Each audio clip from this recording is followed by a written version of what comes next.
Hello friends, welcome back to our channel. और friends, जैसा कि मैंने लास्ट सेशन में आप लोगों से डिस्कस किया था कि अभी जो सीट्स आने वाली है अभी कुछ दिनों में अनाउंस हो जाएगी, उसके नोटिफिकेशंस बिहार जुडिशल सर्विसेज 32 के आने वाले हैं। और इसमें जो एक्सपेक्टेड सीट्स हैं वो टोटल 88 सीट्स आने वाली हैं। तो अभी बहुत सारे ऐसे हमारे फ्रेंड्स हैं जो कैंडिडेट्स हैं जिनको ये जानकारी नहीं है कि क्या सिलेबस है, किस तरीके से तैयारी करनी है, जो भी कॉलेज में है, यूनिवर्सिटी में है या फाइनल ईयर में है, जिनको एग्ज़ाम देना है या टारगेट रखा हुआ है, तो उनके लिए मैं यहाँ पर थोड़ा शेयर कर देता हूँ सिलेबस। देखिए, ऐसा है कि अभी तक जो जो सिलेबस है बिहार जुडिशल सर्विसेज का अभी तक का मैं बता रहा हूँ, हो सकता है कि कल कोई अमेंडमेंट आ जाए, देर में भी ये पॉसिबिलिटी। तो अगर जब तक अमेंडेड नहीं होता है तब तक के लिए यहाँ पर बात करें तो अभी जो बिहार जुडिशल सर्विसेज का जो सिलेबस है उसके अकॉर्डिंग यहाँ पर जो एग्जाम्स होते हैं वो 3 पार्ट्स में बटे होते हैं। 3 पार्ट्स में आपका सबसे पहला जो पार्ट होता है वो प्रिलिमिनरी पार्ट होता है। उसके बाद जो पार्ट होता है वो मेंस का पार्ट होता है और उसके बाद जो पार्ट होता है वो इंटरव्यू का पार्ट होता है। इस तरीके से 3 पार्ट में ये बटा हुआ होता है। अगर मैं यहाँ पर बात करूँ तो प्रीलिम्स में 2 पेपर होते हैं। इसमें एक आपका एक लॉ का पेपर होता है और दूसरा जो पेपर होगा आपका जीके जीएस का पेपर होता है। बहुत सिंपल है। मेंस के पेपर में डिटेल्स में भी बताऊंगा कि मेंस में कौन कौन से पेपर्स होते हैं। और इंटरव्यू में आपको कम से कम 35 नंबर लाने पड़ते हैं, जो कि 100 आउट ऑफ 35 यानी 100 में से 35 नंबर लाने ही लाने कंपलसरी है। अगर उससे एक नंबर भी कम होगा तो आप इंटरव्यू के लिए फाइनली सेलेक्टेड नहीं होंगे। वो नंबर नहीं होने पर आपका मतलब आप क्लियर समझ लो कि अगर मेंस में आपके बहुत अच्छे नंबर है लेकिन इंटरव्यू में आपके 35 मार्क्स नहीं आए तो आपका फाइनल सिलेक्शन नहीं होने जा रहा है।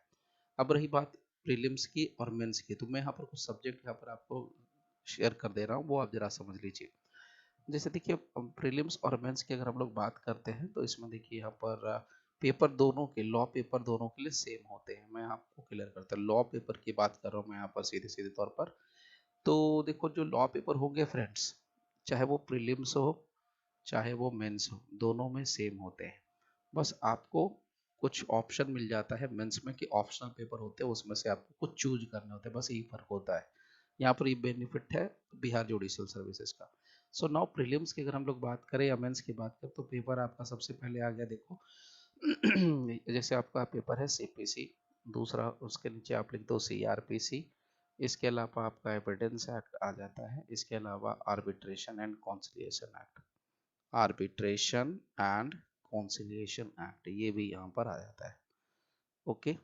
इसके अलावा जो आपका आता है वो मैं यहाँ पर शेयर कर दे रहा हूँ, कॉन्स्टिट्यूशन ऑफ इंडिया। ठीक है, कॉन्स्टिट्यूशन प्लस आपका आ गया administrative law, plus administrative law. इसके अलावा जो नेक्स्ट पेपर आपका आता है कॉन्स्टिट्यूशन के अलावा वो है family law, that is Hindu law and Muslim law. Hindu law plus Muslim law, ये एक पेपर बन के आता है यहाँ पर, ये भी आपके एक एक्ट हो गए। इसके अलावा आपका होता है law of tort and contract, ये यूँ कहिए contract plus tort, contract plus tort, ये यहाँ पर कॉन्ट्रैक्ट और टॉर्ट ये हो गया। इसके अलावा एक आता है जो है आपका TPA, transfer of property act, plus law of equity plus trust plus specific relief act, ये सारे एक्ट आते हैं। यानी स्पेसिफिक रिलीफ एक्ट जिसको हम लोग शॉर्ट में एसआरए बोल देते हैं। इसके अलावा एक और आता है जिसमें आता है कमर्शियल लॉ। अब ये कमर्शियल लॉ में क्या आता है, तो कमर्शियल लॉ में नॉर्मली 4 पेपर होते हैं। आप इसमें से एक तो जान लीजिए पार्टनरशिप एक्ट होता है, एक सोगा होता है, एक आपका कंपनी लॉ होता है और एक निगोशिएबल इंस्ट्रूमेंट होता है। So company law, sale of goods act, partnership act और निगोशिएबल इंस्ट्रूमेंट एक्ट, ये आपका सिलेबस होता है। अब जो ये सिलेबस आप यहाँ पर देख पा रहे हो यही सिलेबस मेंस में भी होगा, सेम। बस फर्क क्या होता है मैं आपको एक शेयर करता हूँ स्क्रीन। आपको फ़र्क क्या होता है कि इसमें से आपको चूज करना होता है। देखिए, आपको ये मेंस का मैं सिलेबस शो कर रहा हूँ। यहाँ आप देखिए, लास्ट जो एग्ज़ाम हुआ है उसका ये नोटिफिकेशन का ये कटिंग है। उसमें आप देखिए general knowledge including current affairs, विषय कोड आपका 1 है, पूर्णांक 150 मार्क्स का। तो नंबर की बात भी थोड़ा मैं कर ही देता हूँ यहाँ पर। देखिए, अगर हम लोग बात करें प्रीलिम्स की, देखिए यहाँ पर, सो प्रीलिम्स में अगर हम लोग बात करें फ्रेंड्स, तो प्रीलिम्स में हमारे पास आता है लॉ पेपर। तो लॉ पेपर की बात करेंगे तो 150 मार्क्स का होगा और जो जीके जीएस होगा वो पेपर वो आपका होता है 100 मार्क्स के लिए। इसमें आपको टोटल हो गया 250 मार्क्स। ये आपका एक पेपर एग्जाम हो गया प्रीलिम्स का। मेंस की बात करिए तो मेंस का आपके सामने है, बिल्कुल क्लियर है। आपको मैं डायरेक्ट इमेज दिखा देता हूँ, देखिए आप यहाँ देखिए मेंस में आपको जो दिख पा रहा है यहाँ पर, मैं आपको एक और देखिए मेंस में आप देखिए यहाँ पर सबसे पहले जीके जीएस आएगा, सामयिक घटनाओं सहित general knowledge including current affairs. तो जनरल नॉलेज मतलब जो हिस्ट्री वगैरह होता है वो, प्लस करंट में कुछ जो चल रहा है वो। यहाँ पर आप देखिए 150 मार्क्स का ये कंपलसरी है, ठीक है, इसको आप छोड़ ही नहीं सकते किसी भी हालत में। दूसरा आता है elementary general science. General science ये 6 to 10 वाले जो होते हैं जनरल साइंस, वो यहाँ पर 100 मार्क्स का होता है। तो यहाँ ध्यान देना, देने की बात क्या है, जीके में ज़्यादा नंबर है 150, और जीएस में नंबर कम है 150 की जगह पर 100 मार्क्स का है। ओके। इसके अलावा आपका हिंदी और इंग्लिश होता है, और इसके अलावा फिर होता है कंपलसरी पेपर में आपका होता है एविडेंस। अब एक इंटरेस्टिंग फैक्ट यहाँ पर, बड़ा मज़ेदार पार्ट क्या है कि आप यहाँ पर अगर आप फोकस करो तो चलिए मैं आपको यहाँ पर शो करता हूँ। जैसे जीके है तो जीके का हो गया 150 मार्क, जीएस आपके पास है तो जीएस का हो गया 100 मार्क्स। इसके अलावा हिंदी है और इंग्लिश है, तो मैं इसको साइड में लिख रहा हूँ क्योंकि हिंदी और इंग्लिश के नंबर ऐड नहीं होते हैं इसमें, सिर्फ आपको पास करना होता है, इसको ऐड नहीं करते हैं। तो अगर इसको मैं यहाँ पर हटा दूँ तो इसमें से क्या बचेगा आपके लिए जीके जी, इसके अलावा आपका एविडेंस एंड प्रोसीजर। तो इसी में आपके 3 से 4 पेपर कवर हो जाते हैं।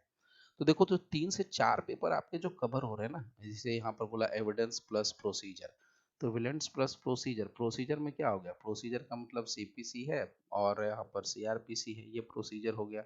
बट इसके अलावा यहाँ पर एक और एडिशनल आता है, वो है arbitration, arbitration and consolidation act. और इसके अलावा कभी कभी अभी पूछा गया, पिछले पैटर्न हो गए उसमें आपको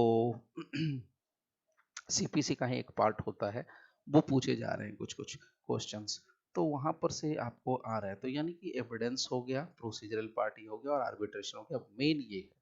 तो ये जो पूरा का पूरा है ये आपका 150 मार्क्स का यहाँ पर आपका होता है पेपर। अब उसके बाद क्या ऑप्शन है कि आपके पास ऑप्शन ये है कि आप ये जो आपको सब्जेक्ट्स की लिस्ट आ रही है 6, 7, 8, 9, 10, ये आपको देखिए यहाँ पर आपको इसमें से 3 ही आपको चूज करना है, आपको यहाँ पर सिर्फ 3 चूज करना है। यानी आप इनमें से कोई भी 3 सब्जेक्ट ले सकते हैं। अगर आपने कॉन्स्टिट्यूशन और एडमिनिस्ट्रेटिव लॉ ले लिया तो आप, या मुस्लिम लॉ हिंदू लॉ ले लिया, या टीपीए ले लिया, तो नीचे के 2 लेने की जरूरत नहीं है, तो आपको सिर्फ इतना ही पढ़ना पड़ेगा और कुछ भी नहीं। अब यहाँ पर आपका सब्जेक्ट सिलेक्शन अच्छे से होना चाहिए। चलिए फिलहाल हम लोग बात कर लेते हैं नंबरिंग की। तो अगर हमने यहाँ से 3 कोई भी सब्जेक्ट चूज कर लिया, सपोज हमने कोई 3 पेपर चूज कर लिया, तो 3 मेंस पेपर जो हमारे ऑप्शनल हैं उसमें आपके हो गए 3 सब्जेक्ट्स और 150 marks is equal to 450 marks. ये है 150 मार्क्स, ये हो गए 100, ये हो गए 150। तो आप टोटल नंबरिंग अगर आप करो तो 150 प्लस 150 कितने हो गए 300, और 300 प्लस 1 400। सो 400 मतलब 400, और ये हो गया 450 नंबर का। ये आपके टोटल जो पेपर होते हैं 850 पेपर, 850 नंबर के पेपर हो रहे हैं मेंस में। अब इसी में क्या होता है फ्रेंड्स, फंडा है कि अब जिसका जो कैटेगरी वाइज होता है उसमें लिस्ट आती है कि अगर आप मतलब जनरल में आप हैं तो जनरल के लिए आपका कुछ अलग कट ऑफ जाएगा, एससी एसटी के लिए है तो कुछ अलग कट ऑफ जाएगा, ईबीसी है ओबीसी है, इस तरीके से इसका कट ऑफ अलग अलग जाता है। तो आज का मैं सेशन सिर्फ यहीं पर कंसंट्रेट करके रखा है मैंने कि आपको सिर्फ यहाँ पर सिलेबस बता दूं। अगली जो हम लोग सेशन हम लोग लेकर के आएंगे उस सेशन में हम लोग बात करेंगे स्ट्रेटजी की, कि कौन सा सब्जेक्ट आपको लेना चाहिए, क्यों लेना चाहिए और कैसे लेना चाहिए। ये तीनों चीज बताऊंगा, क्यों लेना चाहिए, कैसे लेना चाहिए, और आपको कोई सब्जेक्ट अगर लेना है तो क्या सोच समझ के लेना चाहिए। ठीक है, तो आज के लिए बस यहीं पर स्टॉप करते हैं, फिर मिलते हैं नेक्स्ट सेशन में। ओके, चलो फिर, thank you very much for giving your precious time.